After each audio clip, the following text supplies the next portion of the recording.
ন্যায় বিচার যখন বিলম্বিত হয়, অপরাধ তখন বাড়তেই থাকে। বাংলাদেশে আমরা জানি না এই যে 11টা ধর্ষণের খবর আমরা একদিনে পেলাম, এইটার পরিপ্রেক্ষিতে সরকার কি উদ্যোগ নিয়েছে? এবং এই যে ধর্ষকরা তারা কিন্তু প্রকাশ্যে আছে, তাদের চেহারা আমরা দেখি, তাদের ছবি আমরা দেখি, তাদের পরিচয় আমরা জানি, কিন্তু তাদের বিরুদ্ধে কোনো অ্যাকশন আমরা এখন পর্যন্ত দেখতে পারি নাই। তাদেরকে ধরা হয়, 2 দিন পরে তাদেরকে টাকার বিনিময়ে ছেড়ে দেওয়া হয়।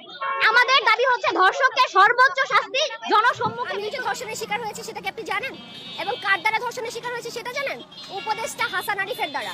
সেটা নিয়ে আমি 2 মাস আগে কথা বলেছি, কিন্তু তখন কেউ বিশ্বাস করেন নাই আপনারা যে 84 বছরের একজন বার্ধক্য মানুষ কিভাবে ধর্ষণ করতে পারে। এবার প্রমাণ পেয়েছেন যে 84 বছরের বয়সের মানুষেরা ধর্ষণ করতে পারে, 8 বছরের শিশুকে খারাপ স্পর্শ করতে পারে। এটা বুঝতে পেরেছেন? ফোন দিয়ে নিয়ে আইন না, তারপরে আমার দিয়ে কাজ করায়। কি কাজ করেছে? খারাপ কাজ করে আমি কেমন মামানি পারি না, মামানির ফাজা করে কামছি, তো মামানি আমি পাম দাম জামু গিয়া হোটেলে এই কাজ করেছে। হোটেলে যে কাজ করতে পারি না, তারপর মোবাইল দিয়ে মাথা বাড়িয়ে ফাটিয়ে রয়েছে।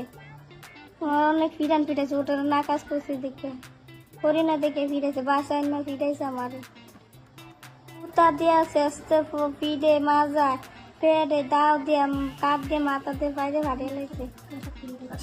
কুতা দিয়ে বাড়ি দিলাম, পেঁচাপ করে দিতাম, খালি কুতা দিয়ে বাড়ি দেয় পেঁচাপ করে দিতাম। উনিও করতো? ও 2 করাইতে আমারও করতো। 5-6 মাস ধরে খারাপ কাজ করেছে? এগুলা করাইতো কে তোমার উপরে? এগুলা করাইতো কে? তোমার কি হয় তারা? মামি হয়, হ্যাঁ, আপন মামা মামি। তোমার মামা কি এগুলোতে সহযোগ করতো না? তোমাকে বাঁচাতো না? না, মামা সবই জানে। মামা আমার স্বামীর চাওয়া এক জিনিস 2 বার খাইতে চায় না, সে একই কথা বলে যে আমি নিত্য নতুন খাবো, আমি দুনিয়াতে বাঁচবো কয়দিন, যেই কয়দিন আছি আমি দুনিয়াতে রং তামসা করে যাব। আর আমি কোনো মহিলা একবার ইউজ করলে দ্বিতীয়বার আমি ইউজ করতে চাই না। ধর্ষককে অবশ্যই তার পুরুষাঙ্গ কেটে দেওয়া উচিত, ওকে ডিরেক্ট কেউ ফাঁসি দেওয়া হবে না। ডিরেক্ট ফাঁসি দিলে কি হলো? কি হলো? মৃত্যু শেষ, ও তো কষ্টটা পাইলো না। তো রাত পর্যন্ত এতটা কষ্ট দেওয়া উচিত যেন আল্লাহর কাছে কাঁদতে বাধ্য হয় যে আল্লাহ তুমি আমাকে মৃত্যু দাও। কোনো আইন নাই দেশে, যদি আইন থাকতো তাহলে এতগুলো ধর্ষণ হতো না। ঘুষ বা কোনোভাবে বেরিয়ে যেত, যদি বেরোতে না পারতো এমন ভাবে শাস্তি দেওয়া উচিত। প্রশাসন যদি কঠোর হতো তাহলে আজকে এতগুলো ধর্ষণ হতো না।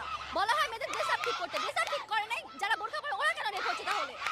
অথচ যখন রেপ করা হয় তখন আশেপাশের মানুষরাও তাকায় না, কেন ওরা তাকাবে না? সবাই রেপ হওয়ার সময় যদি অন্যরা আগায় আসতো রেপটা কি হইতো? কখনো হইতো না।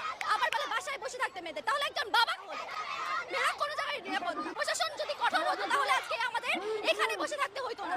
তারা যদি কঠোর হতো, এমন শাস্তি দিত যার